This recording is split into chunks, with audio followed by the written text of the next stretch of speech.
Hey everyone, it's Jason, and welcome to another DC deck building game unboxing. This is for Crossover Collection 2. So yeah, we had the first Crossover Collection that added a couple of different sets. I believe it was sets 5, 6, and 7. Rogues, Birds of Prey, and I can't think of the last one on top of it. Then we went back to this one, which is kind of where we started farther on with some of the newer ones. And then we went back and we're doing packs 1, 2, and 3. So the only ones that aren't going to be in these collections currently is going to be set 4, which is Watchmen. I just don't think they're going to reprint that at all, based on the fact that it's not really... The license fluctuates, whether it's really DC or it's not DC. Sometimes it is, sometimes it isn't. And then set number 8, which was Ninja Batman, because they lost the rights to that, because that's something because it's based on the movie, and the movie rights are different than the comic book rights. It's very frustrating. So this will have 1, 2, and 3. The other ones have 5, 6, and 7.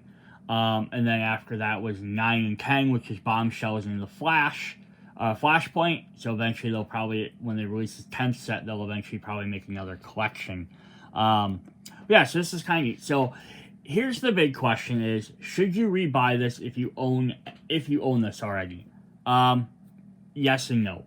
I'm gonna let you that because everything that's in here it's gonna have all the same exact content as all 3 separate crossover expansions have, just with minor and some various major cosmetic differences.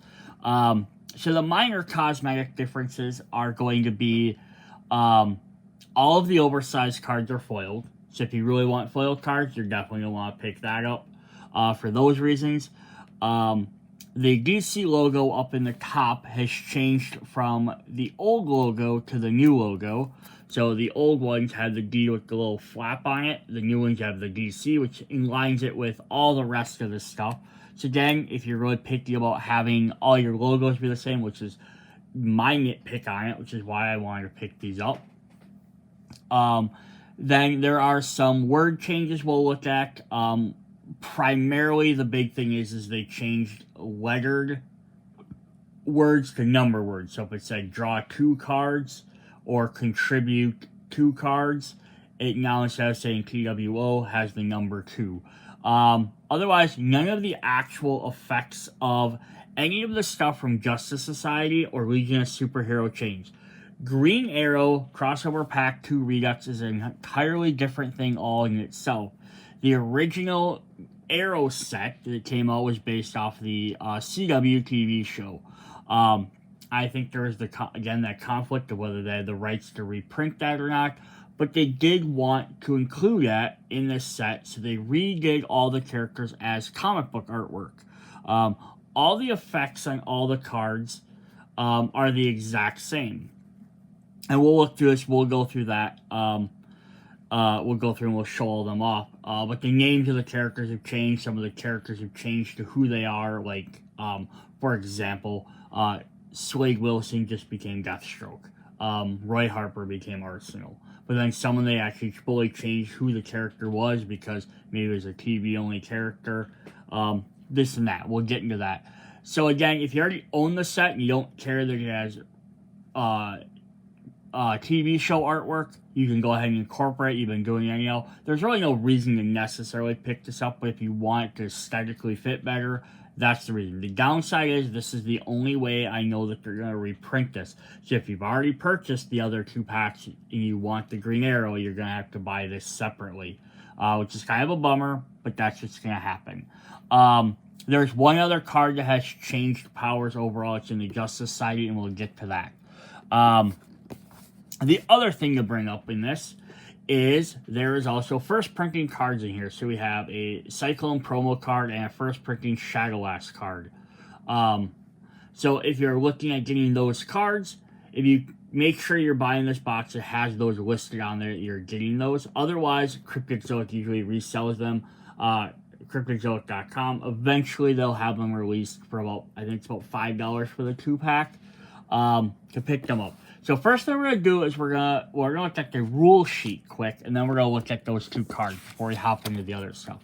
So this is the other thing that came with the new thing for the crossover trilogy. So it says, we recommend mixing these cards with 1 pack into your favorite big box. Main deck only using 1 superhero villain from that pack. You'll find specific rules on how to incorporate each one. Each crossover has its own unique mechanics and play styles. So they have the crossover trilogy. Players will compete over 3 games to determine the ultimate superhero. Each game will feature 1 crossover pack. Players will score super points, SP, depending on their final scores. Player they may earn additional SP by achieving goals during each game. After 3 games, the player with the most SP wins. Ties are broken. So that's just kind of neat. It wants us to play like game 1 is mix in the starter decks, or Justice Society into one of the decks, randomly pick your players. And then as a starter, players with the most starter cards in their deck at the end of the game earn an additional at 2 SP. So it's kind of a way you can earn some extra by playing with multiple games. Then game 2, it says play the arrow, and then do that same thing, mix that into one of the decks, play a game of arrow. Play the most cards under their characters at the end of the game, earning additional SP. So it's kind of making use of the new mechanics. And then for game 3 is Legion of Superheroes. Says player with the most time traveled cards in their deck at the end of the game, earning additional SP. And then the set recommendations is recommending using Justice Society with the Forever Evil expansion, the Green Arrow expansion with the Heroes Unite, and Legion with the Teen Titans. But now you can mix and match them with anything. So if you have Dark Knight's Metal, which came out afterwards, you can just use them all with the base game. If you want to play each one with the base game, you can definitely do that as well. Or if you pick this up with the Justice League Dark set, you can go ahead and mix them in there. This is just saying which ones they'll kind of maybe theme with a little bit better. And yeah, you guys even go even more creative and add a Crisis expansion to each one too, making them a little bit harder. Maybe add out extra points for every time someone beats a Crisis. Lots of different fun stuff you can do. Alright, so let's look at our 2 new promo cards. So to matching with Crisis expansion, not Crisis, crossover, I just did the Crisis box, that's why Crisis is in my head. The crossover expansion one, we're going to get a new oversized hero of Cyclone, which is really fun. Again, this will be foil as well. And then for crossover 3, which is Justice Society, or not Justice Society, Legion of Superheroes, we're going to get Shadowlass. So you might think, why didn't they have a 3rd one for Arrow? I don't know, they only usually do 2 promos at a time, so you got 1 of each. Also, maybe it's because Arrow had all brand new cards, technically, anyhow. But alright, Cyclone says, each time you play a hero, you may discard a punch. If you do, draw a card. Justice, the JSA set revolves around punches, so that works really well. And then Shadowlass, of course, has time travel, which means you can discard a card from your hand to play this from the lineup. Use it for that turn, and if you don't purchase it, it goes back. Foes cannot avoid your next attack this turn. If you own this card, +1 power. So if you're actually playing the card, you get 1 power. If you're just using it for its time travel effect, foes can't avoid your next attack. It's just kind of a neat little thing. So these are the 2 promos. Let's go ahead and jump into the Justice Society sets. So I am just going to show off the new stuff for Justice Society of America, the JSA stuff, and the Legion of Superheroes. I'm just going to show off the stuff that's different. I'll link in the description to the full unboxings if you want to watch those. For the Arrow, I will go through the entire set because every card has at least different artwork. I'm not going to go through every single card because most of them are the exact same. So here are the 2 rules. They do vary. I don't think there's any actual rule difference. They just how they list the setup for talking about it. But I will flip to the other side where they have the clarifications. I don't generally read these unless I would ever need to. But I'll post them up there for a minute in case you would like to pause it. So they did even change in here. So you must discard. The discard must come from the 4 cards you drew, and then they changed it to the number 4. So that's one of the things they did change in there. Also, it's interesting that they got rid of the Gentleman Ghost. Give each foe a card or give no one a card. Kind of interesting they got rid of that. Alright, what did I do here? I messed up my order. There we go. Alright, so we're going to look at these cards now. So this side over here, the ones that are already sleeved in these clear sleeves, those are the old on the left, and the new ones are on the right. So you will see on the bottom of the cards, they're going to have S15 for year 15, 2015, and then S24 and 24. So that's going to be the other difference. These guys are also foil. Not as easy to tell on some of these because they have the awesome Alex Ross artwork, but it's a lot of primarily black backgrounds. But they are foiled. So yeah, one of the big things they changed is draw one card with, spelled out O-N-E versus draw one the number. And that's the major change they made to most of these. So like draw one card for Jay Derrick versus the number. Dr. Fate was the only other one that specifically changed 100%. Again, go with this foil back there. It does look pretty cool. So it did change it to saying when you play 2 cards with consecutive cost during your turn plus 1 power, when you play 3 cards with a consecutive cost during your turn, draw 1 card.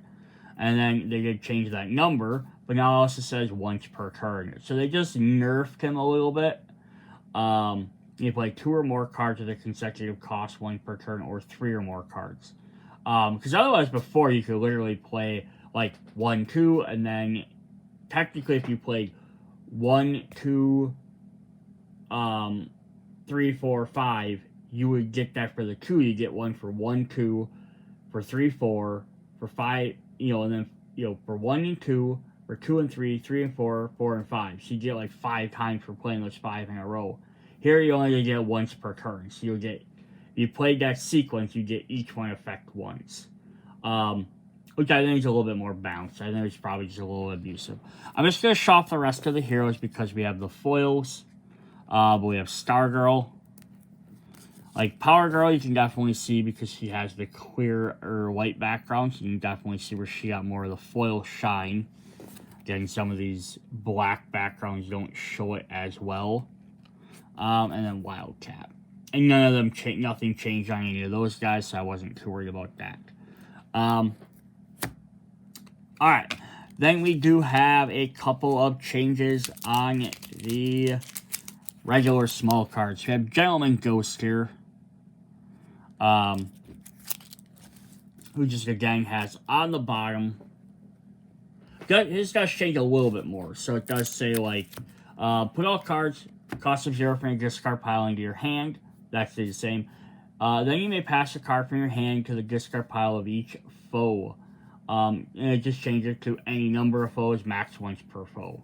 I think that's why they got rid of that that rule clarification. And on the bottom it says destroy 2 different cards, and it changed it to the different number.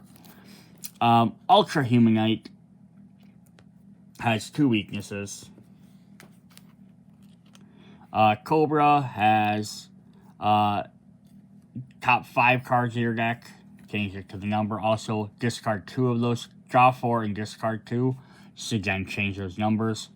Solomon Grundy has... They fixed a letter in it. It says, at end of game, Solomon Grundy worth 1 VP for each starter. It says, at the end of game, Solomon Grundy is worth 1 VP. So they just had to fix the is in there.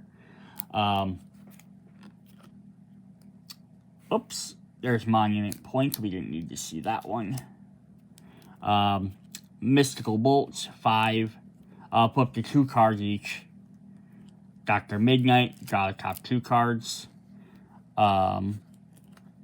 Liberty Bell says draw 3 cards and put 2 cards. And then finally we have the T-Spheres. Top 3 cards of your deck. Alright, so all the rest of the cards in the deck, I mean, there's not too many more, but they all stayed the exact same. So I am not going to show all of them off.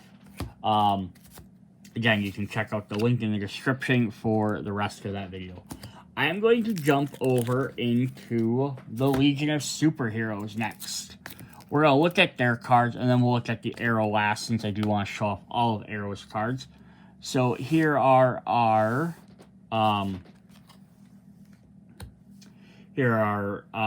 rule sets here.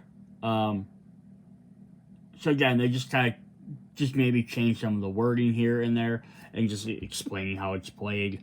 I did notice they've added in both of these kind of how to shuffle them in. And on the back side, we'll have rule clarification. I'll just leave that pause there in case you want to just double check any of those.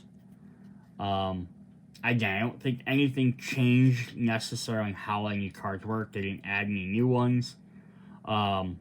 Just they may like change some of the effects. Then we have our oversized characters. Again, these are all foil. You can see these a little bit better. We have Brainiac 5. It says put a card with a cost of 5. So it says you may discard 2 cards. So like the first line just changes that number. Cosmic Boy. I don't think any other characters actually changing. I think these guys were pretty solid. We're just going to get the foil versions now. So we have Chameleon Boy. Lightning Lad. Saturn Girl. And Phantom Girl. So no major changes on any of those. Only a couple for the main deck here, which we'll hop into. Oh, I knocked my thing all the way. We have Cosmic King. It says this now if you have 5 cards in your hand. Just changed it to the number. Oops, I have these backwards. Just try and keep these in the same order, not to confuse everyone. For Mon-El, now they didn't actually change anything in here. I just want to use this as an example of another small change they made to the game. Again, you can see they changed the logos on here. I didn't really point that out. But they reduced some of the font on here. Just so it wasn't like here it was almost running into the 6. They just reduced it a bit so it gave a little bit more breathing space in there. And they did that on a few other cards as well. I just didn't feel like I needed to pull them all out to show you that, because again, it's not a big change at all. Top 3 cards of our deck, you can see they did that with hers too. They just shrunk the text up a little bit. The Legion Flight Ring. Put a card from your discard pile, and this is may draw 2 cards. Not that one. I did want to grab one of the villain cards, if I can find one that worked. They did change. Oh, maybe they didn't change it in here. Nope. Alright. Alright, so that's what we have for those. Again, not a whole lot changed on those. But enough to get, So again, between those 2 sets, is it worth picking up to get them?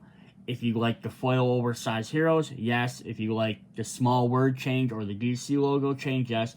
But other than Dr. Fate there, no card actually has any rule changes or text changes. I mean, that's something you could probably just try and remember. But again, it's always a personal preference. Alright, then we are going to look at the Arrow set, the Arrow Redux. Alright, so here we have the Arrow from CW versus now it's just the Green Arrow Redux pack. So five oversized heroes, 8 supervillains, 14 decks, 1 rule card. We're also going to get, in here, we are also going to get our randomizer and our deck divider to go for the new set as well. So you'll have both of those. So if you needed those at all. So we will get those. Alright, awesome. Otherwise, the rules are the exact same. They have the same gameplay. The stuff in here is going to change a lot because they're trying to explain some new stuff in here. And it says like here's several cards in this pack will be placed underneath. They just switched it up to there. Maybe gave a little bit more rule. And if we look at the back, we do have some card specifications. So yeah, you see some of the names are changed on here. Otherwise, they have like the same exact effects. Um, cool. So I'm gonna go ahead and hop into these. We're gonna look at our heroes first. So we have Oliver Queen became Green Arrow. Now all the effects on the cards, all the wording is the exact same. I did check, with the exception again where they changed like a word number into a letter. Letter number into a number.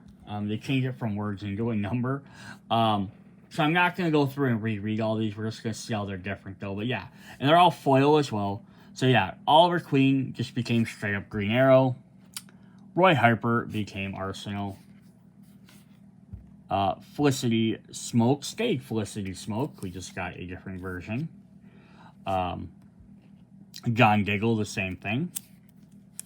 Now, I don't remember if, like, characters like Felicity Smoke and John Dingle were in the comics before, or if they were created afterwards. If they're created afterwards, that's actually pretty cool that now they're in here. And then Sarah Lance just became the Black Canary.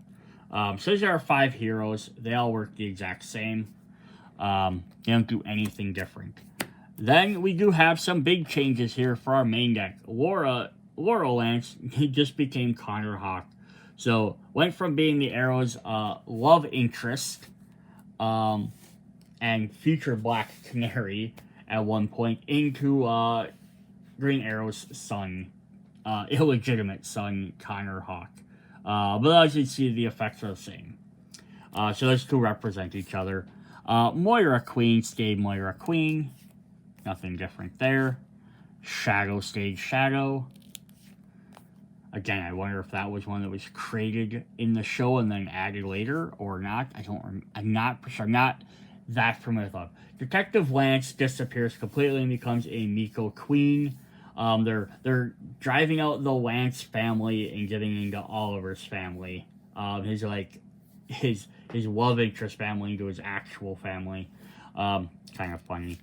Then we have Mr. Blank became Cupid. So that's a very big difference in who they are. The Huntress became Brick. Bronze Tiger stayed the Bronze Tiger, because Bronze Tiger is already an existing character. In our superpowers, we have the Mirakuru became Survival Skills. Kind of the same idea. Promise to a Friend stayed Promise to a Friend. Just with some very drastic artwork. You have failed this city. I love that they kept that one the same. I don't think Green Arrow in the comic books ever said that or had a quote like that, but I do love that they kept that as an idea. Alright, I'm going to drop these down. We're getting a little full up there. We have Explosive Arrow stayed the Explosive Arrow. Again, you can see how some of the text changed a little bit. It says attack, destroy a card under that foe's superhero, and then put this card under your superhero. Instead, now it's destroy a card of your choice under that foe's superhero, and then put this card. They just add the word choice. Does it change how it works? Not necessarily. It just makes it a little bit easier. Arrow's Bow just became Green Arrow's Bow. Our location went from Verdant to the Arrow Cave. She definitely came out later. That was not called the Arrow Cave until Injustice storyline. So that's definitely a thing that changed over the course of almost 10 years. That's pretty cool. We got some villains. We have Edward Friars stays the same. Definitely looks different though. China White, got both of her. Deadshot stays Deadshot. Throws his mask on. Count Vertigo stayed Count Vertigo. Malcolm Merlin stayed Malcolm Merlin. And he was, of course, already an existing character. Someone that taught Oliver or Green Arrow how to fight. This is a big change. Brother Blood became Prometheus. Now, Brother Blood is obviously a DC character, mainly a Teen Titan villain. So I do like to change to Prometheus because he goes good with the Cry for Justice storyline with Green Arrow. So it works a little bit nicer there. Isabel Roshev became Ravager. Works well with Deathstroke. Makes a little bit more sense in that. Yeah, I don't know if Isabella Roshev is even in the regular series. And then we said before, Slade Wilson just straight up became Deathstroke. That's because I don't believe they were allowed to use Deathstroke in the TV series because they did the same thing with Teen Titans. Then the last card is the only thing that actually changes. So Collapsible Staff, which is an equipment, switches to Canary Cry as a superpower. The ability is the exact same. But it changes from one type to the other. Now, is this going to make a difference? Generally, most of the time, probably not. But there might be some people that love playing with the arrow set, and they were like, oh, I got this, I can use this equipment with this person, and now they can't use that strategy.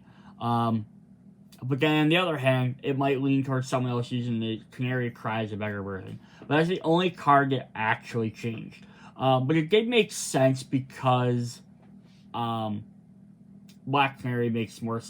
Giving her a superpower for a thing because she doesn't really use a staff that much in the comic books. And vice versa is during the time of Sarah Lance, she wasn't the Black Canary at the time. She did not have the Canary Cry. That wasn't until, I think, even the third Black Canary. But that is what we have for that set. So again, is that worth picking up? That's, Green Arrow Redux. That's entirely up to you as a player yourself. Just because it has all brand new artwork. It has the comic book stuff which fits in nice. It has the new logo. Has a couple of them updated number changes in there.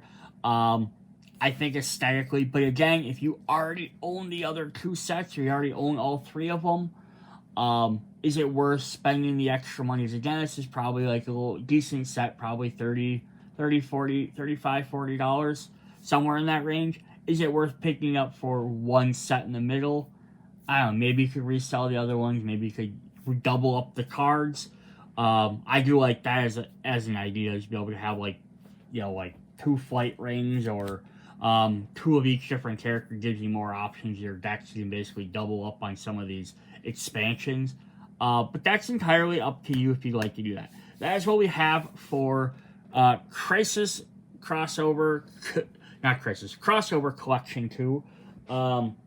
So hope you guys enjoyed that. Check out the links if you want to see the full videos for the other two. Or the Green Arrow if you want to reread all that. I'll post that one in there too, because again, the effects didn't change. See you guys later. Bye.